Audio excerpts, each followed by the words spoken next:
Hello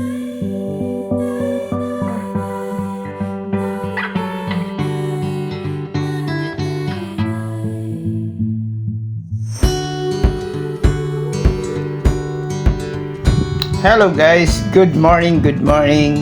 So welcome sa ating vlog for today's video guys. So we're going to Legazpi, Albay. So medyo mainit ngayon guys dito sa sitwasyon namin ngayon. So palapit tayo sa Vulcan ngayon. So nandito na tayo sa Ligao.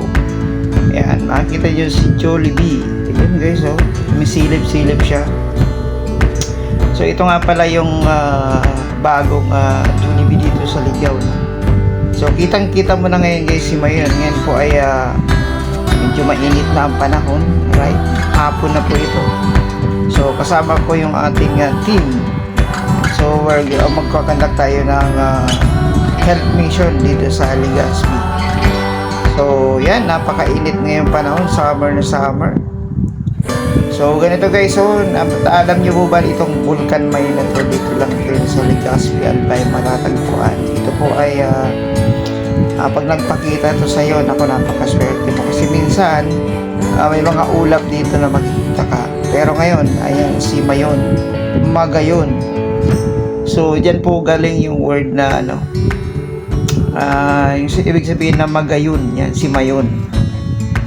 So Mount Mayon Volcano, nag-iisa lang po itong Vulcan Mayon sa buong mundo, no? Yung perfect cone niya. Kasi maraming mga vulkan na ano, hindi kagaya nito. Siya talaga yung tulis ng tuktok niya, makita mo na kahit ilang ano na siya sumabog, pero ganoon pa rin siya. Okay, so ngayon gagawin namin ngayon, kasama namin yung team, talaga marami tayong pupuntahan. So bukas nga pupunta tayo ng ECBs. So at least doon may mga client kasi kami doon na nag-inquire online, nagpa-skid sila, okay? So pupuntahan natin ngayon. So ngayon mag-enjoy muna tayo dito sa ganda ng view. Ayan, so dito na po yan sa part ng Kamalig, Albay, diversion. Kaya sa mga gustong pumunta dito guys, pwede kayong dumaan dito sa diversion kasi kitang-kita nyo po yung ganda ng Vulcan Mayon. So yan po yan. So, tingnan mo naman. Okay?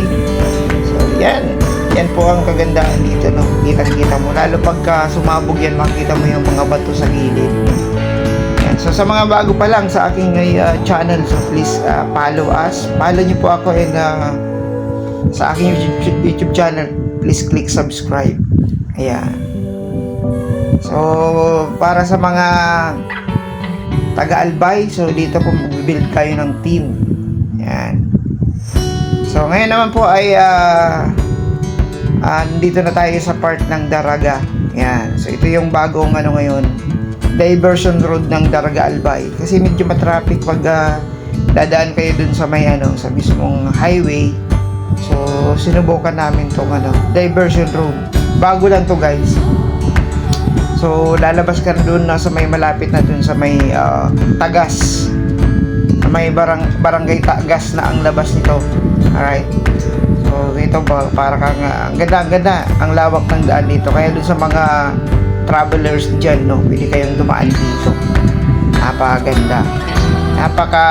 Walang traffic eh. Kasi bakit?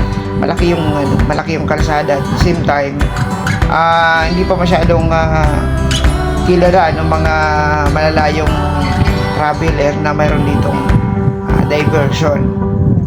So yan, makikita nyo po yung Leñon Hills. Dito po yan sa Legazpi, Albay. So pwede nyong lakarin yan pataas, no? Pero sa tuktok po niyan merong restaurant.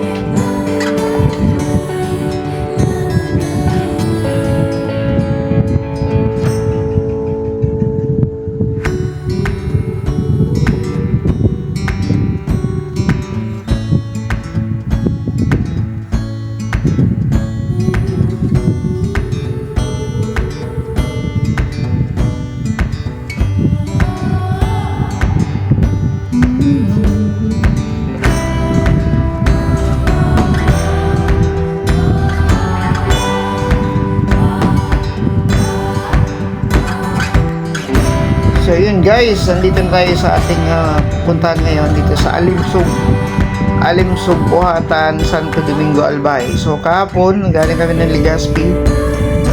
Ayan, so second day na po itong video na to. So dito naman po yan sa medyo pabulusok po siya guys. Medyo matirik yung daan dito. So sa gilid po ito ng dagat, no. So ito po ay malapit na mismo sa Misibis Bay. Ayan, kung narinig niyo na po yung Misibis Bay sa Bakakay, Cagaray, Bakakay, Albay. So ito pong part nito ay Santo Domingo. Katabi lang po yan guys. And yung naman sa may right side ko naman, makita nyo, ayan po ay ano po yan, Legazpi City. Yan, mabubview mo na po yan dito. Legazpi City, Albay. So ngayon nga, medyo dito sa part na wala na siyang signal. So ngayon guys, ay ito naman yung road papunta naman sa Misibis Bay. Yan. Papakita ko sa inyo yung pinuntahan namin dito sa Misibis Bay Resort. So medyo mahaba siya guys na tulay, na daan. Pero mayroon tayong dadaanan na tulay na sobrang ganda. So maamis kayo, no? So papakita ko sa inyo mamaya yung mga pictures namin na. So ang maganda naman dito pag pupunta ka ng Misibis Bay Resort, napakaganda ng daan. Syempre walang traffic kasi inayos na po yung mga daan dito. Pero may mga lugar din dito na dinidevelop pa, nilagyan ng mga highway. Okay? So kung kayo po ay may sasakyan, okay? So napaganda po. So dito na tayo sa may tulay. Ito yung pinakamahabang tulay dito. Once na marating mo na to, malapit ka na sa sa Misibis. Yan, napakahaba, di ba? Yan po yung tulay, okay? So yan, ang haba, no? Yan. So pwede ka dito mag-pictures. Yan yung kasama namin. Picture, video. So marami dito nag-stop over, guys. Kaya pagka nandito kayo, so pwede kayong mag-stop over. Then kung ikaw na may nakamotor, okay, medyo mahaba-haba ng konti lang naman. So pag sakyan naman, mas okay. Pero may mga din dito, matirik ng daan. May bakyat, may pababa kasi bundok po ito. So pero sulit na sulit kapag nagpunta kayo dito. Pero kapag pupunta ka naman ng Misibis, syempre magbubook ka online. Pero pagka pupunta ka ng Cagaray, yung tourist spot dito, yung laging pinupuntahan ng mga vlogger, okay, ng mga turista, yun, pwede mo naman siyang bailan kasi maganda na po yung daan. So malapit na tayo sa medyo mataas na lugar, pataas po ito. Ayan, so makikita mo na dyan yung mga view, yung mga isla, makikita mo po dyan sa may so, dito na nga tayo sa taas.